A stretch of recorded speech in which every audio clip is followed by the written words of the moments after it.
Hi guys, so I just discovered I can record on cinematic, which is pretty cool. I don't know how I feel about it, but trying that out for today. Anyways, welcome back to my channel. My name is Renee. Thank you so much for watching another video. I definitely have been not uploading as often as I was before because I'm obsessed right now.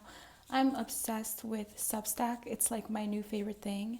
And definitely subscribe to it's a blog basically. So definitely subscribe to my Substack to get everything that I'm uploading on there sent directly to you. I'm like writing up a storm. I'm writing my heart out and I'm sharing things on there that I think I would have made into videos, but they came through me via writing. So if you want to keep up with my work, definitely subscribe to my Substack because that is where I'm working these days. And also I'm working in my private programs. More Than a Muse membership is getting a lot of my love and attention. I'm actually going to be posting the alignment masterclass. Every month we get a surprise alignment masterclass, and I'm going to be keeping that on my channel for this weekend in case anybody's curious, as like my bonus, my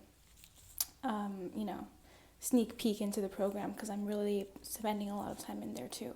So anyways, that's where I've been, but back to the video. So today I want to talk about how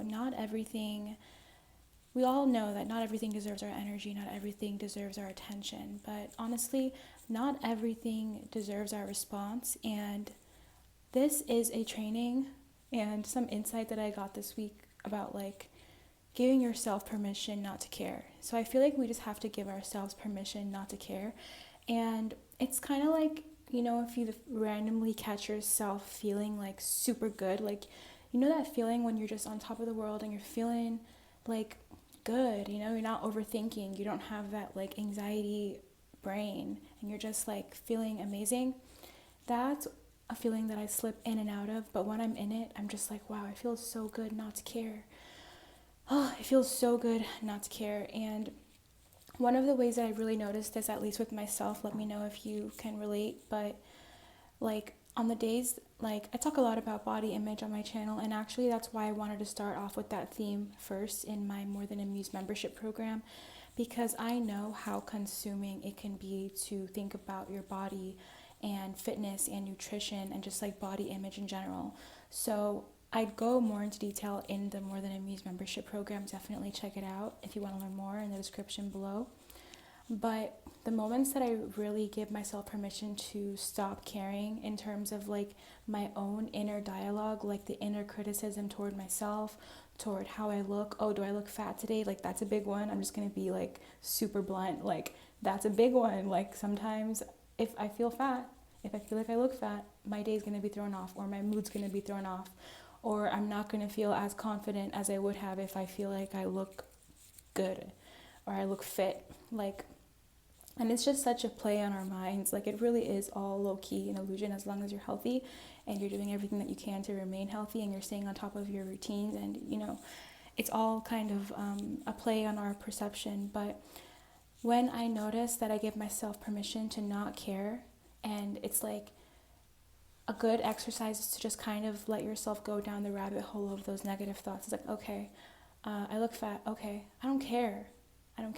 And like that's a good practice, is like if you're ever having negative thoughts, keep asking yourself and see where your thoughts go, and eventually like you're going to run out of negative things to say and negative thoughts, and you will have literally explored where the anxiety is coming from. And it's a weirdly relieving exercise that you can do.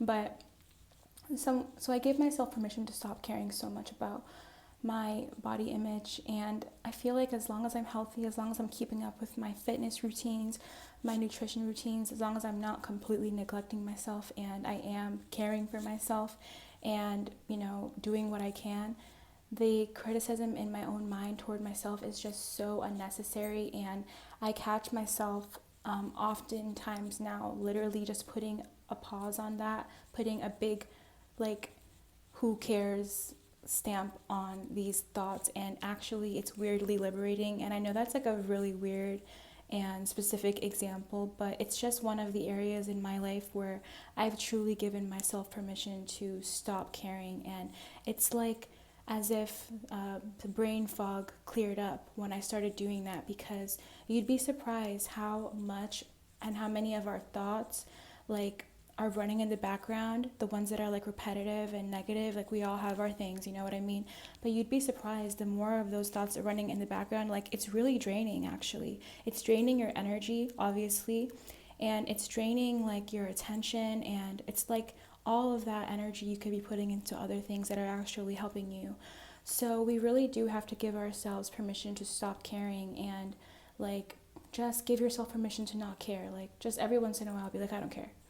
Like, you know, because sometimes that's the thing that anxiety does. It makes us like want to just lose our minds, you know? And it's like every once in a while just be super radical and be like, I don't care. Like, you know what? It's okay. I don't care. I accept it. I'll do what I can. But like the worrying, the excess overthinking, all of that like negative energy, it doesn't have to be there. You can make a conscious choice to not care.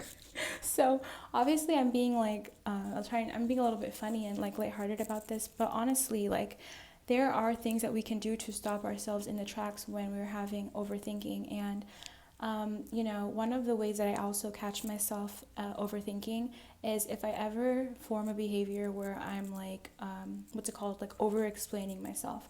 Like anytime I'm in a situation where I have to like overly explain myself, I feel like that's makes me overthink, because I get so consumed with trying to like prove to the person about like a point, or like about something about myself, or convince them that something is not true.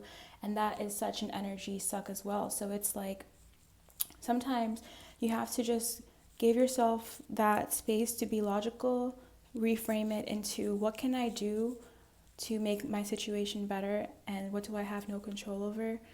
And then like all of the negative thoughts that are still there even after you start taking action toward resolving that thing, just give yourself permission to not care. Give yourself permission to stop caring. Stop caring so much about what other people think of you. Stop caring so much about, you know, your physical appearance if it's something that really drains you and consumes you. Just give yourself permission to stop caring about things that are not adding to your life, that are draining you. Another example of a way you can give yourself permission to stop caring is like media, TBH. Like that can be controversial. I know that there's importance on staying well informed and knowing what's going on in the world. Like I feel you. I understand this, and you know, education is important and this and that. But like if it's driving you to a point where you're feeling panic, or you feel like, you know, you are thinking about things that you never would have, and it's taking away from the quality of your life, then I feel like there should be limitations set on that, and you should give yourself permission to not care about media. And I'm mostly referring to like popular culture, not world events. Like I feel like, yeah, give yourself permission to like not care about like, you know, celebrity culture and like the public media like that, because I feel like that is just, honestly, for most people it doesn't really affect our lives. And it's like, if you think about it, it's kind of strange. Like why do we keep up with people that we don't know so much? Why are we so invested in their lives to the point where it's literally part of our conversations? And like, you know, we dissect things about these random people. It's like all of that energy and all of that focus and attention can be used toward yourself and toward bettering your own life and creating the life that you really want, if you think about it that way. So yeah, sometimes we have to literally give ourselves permission to stop caring and understand that not everything needs a response. Your energy belongs to you primarily, so, you know, there are actions that you can take to make sure that you're protecting your energy by definitely being cautious of where you're placing your attention and where you're spending a lot of time, obviously. But, you know, there are sometimes things that we over fixate on that we can kind of, you know, just take a step back from. Like it doesn't have to be so consuming. Like that's not a normal feeling, and we definitely should give ourselves permission to stop caring more often and understand not everything needs a response. Like sometimes you don't need to send that paragraph. Like just say okay, you know what I'm saying? Like it is what it is. Like, so I hope you guys took something positive away from this video. Leave me a like, leave me a comment, and comment where maybe you might have to give yourself permission to stop caring if something has been draining you. And definitely check out the More Than a Muse membership program, my 12-month membership program, online journaling community. Read more about it in the description below. And in addition to that, 30 days of Empress Energy program, my inner work program that gives you like mentality upgrades for 30 days straight, nonstop on turbo speed. That's available for purchase right now as well. So check out all of those offers below. That's where I'm spending a lot of my time right now, in creating and cultivating the community on there and curating that content. And also keep up with my Substack, my blog. I'll leave the information about that below as well, and I'll see you in the next video. Bye.